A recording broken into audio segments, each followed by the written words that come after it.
দালাল কিছুমানে মোৰ ইয়াত কমেণ্ট কৰিব নাহিবি মই মিয়াৰ দালাল বুলি তহঁতক কৈ আছোঁ জহৰাহঁত তহঁতে যদি সঠিক কথাত যদি সঁচা কথাত যদি মাত মাতিব নাজানো তেতিয়াহ'লে আহি জাহা তাহা মোৰ ভিডিঅ' যদি তহঁতে যদি নাচাওঁ তেতিয়াহ'লে নাচাবি আহি ইয়াত মোক জাহা তাহা কমেণ্ট নকৰিবি সঁচাকৈ জুবিনদাৰ হত্যা যে প্ৰি প্লেন মাৰ্ডাৰ আছিলে সঁচা কথা এইটো প্ৰি প্লেন যদি নহয় তেনেহ'লে সঁচাকৈ হিমন্ত বিশ্ব শৰ্মা ডাঙৰীয়াই কেনেকৈ এইটো কথা আগতীয়াকৈ গম পালে SIT জৰি এইটো কিয় ক'বলগীয়া হ'ল নিজৰ মুখেৰে আজিকালি এতিয়া চব কথা নিজৰ মুখেৰে ওলাই আছে আপোনালোকে নিজে চাওক হিমন্ত বিশ্ব শৰ্মা ডাঙৰীয়াই গৌৰৱ গগৈ ডাঙৰীয়াৰ কথা কওঁতে এনে এটা কথা ক'লে যি কথাটো আজি শুনাৰ পাছত আমাৰ কিছু কথা মনলৈ আহিছে আৰু মুখ্যমন্ত্ৰী ডাঙৰীয়াক ৰাইজৰ এই খোকোজাবিলাক দূৰ কৰাৰ কাৰণে অনুৰোধ কৰিছো তেওঁ যোৱাকালি ক'লে যে 10 ছেপ্টেম্বৰত গৌৰৱ গগৈ ডাঙৰীয়াৰ বিৰুদ্ধে যি SIT গঠন কৰিছিল সেই SITৰ ৰাজহুৱা কৰাৰ কাৰণে দায়িত্ব তেওঁ দিছিল 10 ছেপ্টেম্বৰ আৰু গৌৰৱ গগৈ ডাঙৰীয়া আৰু আমিও একদম ভালকে শুনিব কথা তেওঁৰ SITৰ অনুসন্ধানত যাতে কোনো ব্যাঘাত নহয় তাৰ কাৰণে আমি কোনো ধৰণৰ আইনৰো আশ্ৰয় লোৱা নাই আমি কোৰ্টলৈও যোৱা নাই ষ্টে অৰ্ডাৰ দিলে বা তেওঁ আমি কোৰ্টত কেছটো যদি আমাৰ ৰেজিষ্টাৰ হয় তাৰপিছতো কৈ দিব যে এইটো ছাবজুডিচ গতিকে কোনো ধৰণৰ আমি হস্তক্ষেপ নকৰিলোঁ যাতে মুখ্যমন্ত্ৰীয়ে যিটো SIT কৰিছে সেইটো যাতে ভালকৈ বিনা হস্তক্ষেপত কৰিব পাৰে আৰু 10 ছেপ্টেম্বৰত এইটো ৰাইজৰ বাবে ৰাজহুৱা কৰে 10 ছেপ্টেম্বৰত আমি ৰখি থাকিলোঁ 10 ছেপ্টেম্বৰত নিদিলে অক্টোবৰত নিদিলে ভিডিঅ'টো পুৰা দেখি চাব কিন্তু দেই আপোনালোকে পুৰা নাচালে আপোনালোকে গম নাপাব ছমাহ যোৱাৰ পাছত যোৱাকালি ক'লে যে 10 ছেপ্টেম্বৰত মই নিদিলোঁ কাৰণ যে জুবিন গাৰ্গ ডাঙৰীয়া সেই সময়ত মৃত্যু হ'ল ভাবিবলগীয়া কথা বহুত চিন্তনীয় 10 কথা ছেপ্টেম্বৰততো জুবিন গাৰ্গ ডাঙৰীয়া জীৱিত আছে সুশৰীৰে অসমত ঘূৰি ফুৰিছে সঁচা কথা এইটো 10 ছেপ্টেম্বৰততো জুবিন গাৰ্গ ডাঙৰীয়া আছে যে 10 ছেপ্টেম্বৰ তাৰিখে তেওঁ কেনেকৈ জানিলে যে 19 ছেপ্টেম্বৰত জুবিন গাৰ্গক হত্যা কৰা হ'ব আচৰিত কথা নহয়নে বাৰু তেওঁ 10 ছেপ্টেম্বৰ তাৰিখে মই বাৰে বাৰে কৈ আছো তেওঁ এই অনুসন্ধানৰ ৰিপৰ্টটো SITৰ ঘোষণা নকৰাৰ মূল কাৰণ হিচাপে জুবিন গাৰ্গৰ মৃত্যুৰ কাৰণ দৰ্শাইছে জুবিন গাৰ্গ ঢুকাইছে 19 তাৰিখ 19 ছেপ্টেম্বৰ আৰু তেওঁ দিয়া কথা আছিল 10 তাৰিখে তো আগতে আহে ন 10 তাৰিখটো 10 তাৰিখটো আগত আহে নে 19 তাৰিখটো আগত আহে সেইটোতো একদম ভাবিবলগীয়া 10 কথা তাৰিখে কেনেকৈ জানিলে 19 তাৰিখে জুবিন গাৰ্গক হত্যা কৰা হত্যা হ'ব জুবিন গাৰ্গটো স্বাভাৱিকভাৱে মৰা নাই নেচাৰেল ডেথটো নহয় আননেচাৰেল ডেথ নিজৰ মুখেৰে ওলাইছিলে কিন্তু হত্যা কৰিছে গতিকে এই হত্যাটো আকৌ আপোনাৰ SIT এটা বেলেগে দিব লাগে যে মুখ্যমন্ত্ৰীয়ে 10 ছেপ্টেম্বৰটো কেনেকে জানিলে যে 19 তাৰিখে তেওঁ মৰিব সেই কথাটোহে মই আজি আপোনালোকক যোগেদি যাতে ডাইলুট নহয় যাতে মিক্স হৈ বেলেগ কথা নহয় তেতিয়া মই সেই কথাটোকে আজি বেছি গুৰুত্ব দিব বিচাৰিছো আচৰিত কথা আপুনি কি কৈছে এইটো আপোনাৰ কথা মোৰ কথাটো মই ক'লো সেইটোৱেতো মোৰ স্পষ্ট কথা যে 10 ছেপ্টেম্বৰত তেওঁ কেনেকৈ জানিলে যে 19 ছেপ্টেম্বৰত এতিয়া আমাৰ মৰমৰ মুখ্যমন্ত্ৰী ডাঙৰীয়া হিমন্ত বিশ্ব শৰ্মা ডাঙৰীয়া দেৱে এইটো উত্তৰ দিব লাগিব কাৰণ তেখেতে কেনেকৈ গম পালে জুবিনদাৰ যে হত্যা হ'ব বুলি বা নাথাকিব বুলি কেনেকৈ গম পালে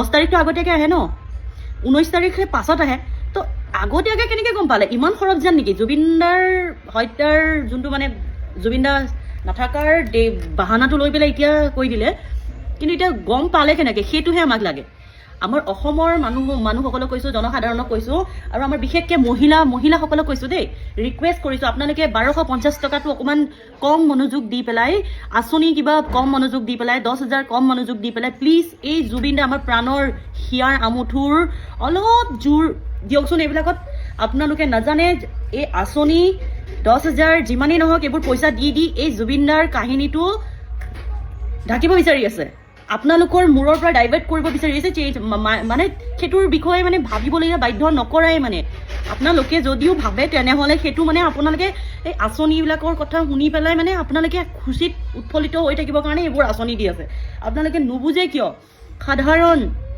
আপোনালোকে কি আঁচনি নহাৰ আগত কি আপোনালোকে কষ্ট কৰি খোৱা নাছিলে নেকি আপোনালোকে নিজে কওক এতিয়া আঁচনিৰ কাৰণে অৰুণোদয়ৰ কাৰণে আপোনালোকে ইমান কিয় এটা মানে কাৰোবাৰ পৰা ডিপেণ্ড কিয় হ'ব বিচাৰিছে আপোনালোকে ইমান নিজে কৰি খাব নোৱাৰে নেকি আমিও কৰি খাইছোঁ আমাৰ মাহঁতেও আমাক কৰি খুৱাই ডাঙৰ কৰিছে মই আমাৰ মাহঁতকো ক'ব বিচাৰিছোঁ সঠিক যাতে আপোনালোকে সঠিক হেৰি লওক ব্যৱস্থা লওক য'ত আপোনালোকে দিমাগ লগাব লাগে তাত লগাওক না কি আঁচনিবিলাকত কিছুমানে মোৰ মায়েও আঁচনি পায়, মই মিছা কথা নকওঁ, মোৰ মায়েও আঁচনি পায়। আঁচনি পোৱাৰ কাৰণে মোৰ মায়ে মোক গালি দিবলৈ বাধ্য পৰে, কাৰণ কিছুমান মানুহে মোৰ মাক আহি পেলাই কৈছে তোমাৰ ছোৱালীয়ে কিয় মিয়াৰ ছাপোৰ্ট কৰে। মই মিয়াৰ ছাপোৰ্ট নকৰোঁ। মই গাঁৱৰ মানুহবিলাকক ক'বলৈ বিচাৰিছোঁ, আপোনালোকৰ সাধাৰণ পইচা লোভৰ কাৰণে এটা গোটেই আমাৰ অসমখন ৰসাতলে গৈ আছে, অসমখন ডুবি আছে, ধাৰত পোত খাই আছে। সেইবোৰ আপোনালোকে কিয় বুজি নাপায়? অসমখন হয় বহুত প্ৰগ্ৰেছ কৰিছে, কিন্তু প্ৰগ্ৰেছ কৰাৰ আঁৰত কি চলিছে আপোনালোকে নিজে ভাবক। কিমান পইচা ধাৰত আমাৰ ঋণত ডুবাই দিছে অসমখন। আপোনালোকে সাধাৰণ 1250 টকাৰ কাৰণে, 10,000 টকাৰ কাৰণে, এই দুটাৰ কাৰণে আপোনালোকে ইমান একেবাৰে পাহৰি যায়। আপোনালোকৰ মানুহজনবিলাকে কি আগতে কষ্ট কৰি খোৱা নাছিলে নেকি? আপোনালোকে কি আগতে ল'ৰা ছোৱালীক লেংটা কৰি ৰাখিছিলে নে? ল'ৰা ছোৱালীক ভাত চাহ পানী খুৱাই দিয়া নাছিলে? আপোনালোকৰ মানুহজন কি ইমানেই একেবাৰে কাম কৰি খাব নোৱাৰা নেকি? আপোনালোকক এই 1250 টকাটো আৰু সেই আঁচনিৰ জৰিয়তে আপোনালোকে গোটেই ঘৰখন চলি আছে। আপোনালোকে সঠিক ডিচিশ্যন লওক, য'ত মাত মাতিব লাগে তাত মাত মাতক। কিছুমান আঁচনিৰ কাৰণে মানুহবিলাকে লোভত মাত নমতাকে সাঙুৰি থৈ দিয়ে। ভুলটো ভুল বুলি ক'বলৈ সাহস কৰক না আপোনালোকে। মহিলা হয় আপোনালোক, মহিলাৰ ইমান পাৱাৰ আছে, আমি জনসাধাৰণ হয়, কাৰণ আমাৰ ক'বলৈ ৰাইটছ আছে, কাৰণ আমি ভোট প্ৰদান কৰোঁ। আমি গণতান্ত্ৰিক দেশত আছোঁ। আমি নিজে আমাৰ ইমান আছে, অধিকাৰ আছে ক'বলৈ, কুৱেশ্যন কৰিবলৈ চৰকাৰক, কাৰণ চৰকাৰ আমি গঠন কৰোঁ, বেলেগে গঠন নকৰে।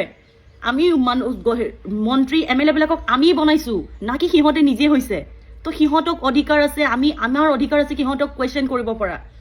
আৰু বিশেষকৈ এইটো পইণ্টটো বাদ দিয়ক, এই জুবিনদাৰ আপোনালোকে নিজে ভাবক, জুবিনদাৰ কথাটো ইমান চিৰিয়াছ পইণ্ট। আমাৰ হিমন্ত বিশ্ব শৰ্মা ডাঙৰীয়াই কেনেকৈ গম পালে 19 তাৰিখে তেখেত আমাৰ এই পৃথিৱীৰ পৰা যাবগৈ বুলি, হত্যা হ'ব বুলি কেনেকৈ গম পায়? আৰু তেখেতৰ নিজৰ মুখেৰে কৈছে জুবিনৰ কাহিনীটো পূৰা মাৰ্ডাৰ। যদি মাৰ্ডাৰ হয় তেতিয়াহ'লে মাৰ্ডাৰবিলাকক কিয় শাস্তি দিয়া নাই? যদিও নিজেও ইনভলভ আছে তেতিয়াহ'লে সেইটো কাৰণে নিজে গম পোৱা গৈছে। এইটো ডাইৰেক্ট কথাটো, এতিয়া কথাটো চিন্তনীয় কথাটো বাদেই দিয়ক, এইটো ডাইৰেক্ট কথা। এইটো প্লেন মাৰ্ডাৰ আছিলে। চ' সেইটো কাৰণে আগতীয়াকৈ হিমন্ত বিশ্ব শৰ্মা ডাঙৰীয়াই গম পাইছে, নহ'লে ইমান কনফিডেণ্টলি কেনেকৈ ক'ব পাৰে যে 10 তাৰিখে সেইটো কাৰণে জুবিনৰ কথাৰ কাৰণে, জুবিনদাৰ কথাৰ কাৰণে SIT বহোৱা নাছিলে।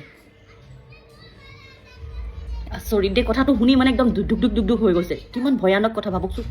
আগতীয়াকৈ আপোনালোকে নিজে ভাবক। আৰু দালাল কিছুমানে মোৰ ইয়াত কমেণ্ট কৰিব নাহিবি, মই মিয়াৰ দালাল বুলি। তহঁতক কৈ আছোঁ, জহৰাহঁত, তহঁতে যদি সঠিক কথাত, যদি সঁচা কথাত যদি মাত মাতিব নাজানো, তেতিয়াহ'লে আহি জাহা তাহা মোৰ ভিডিঅ' যদি তহঁতে যদি নাচাওঁ তেতিয়াহ'লে নাচাবি।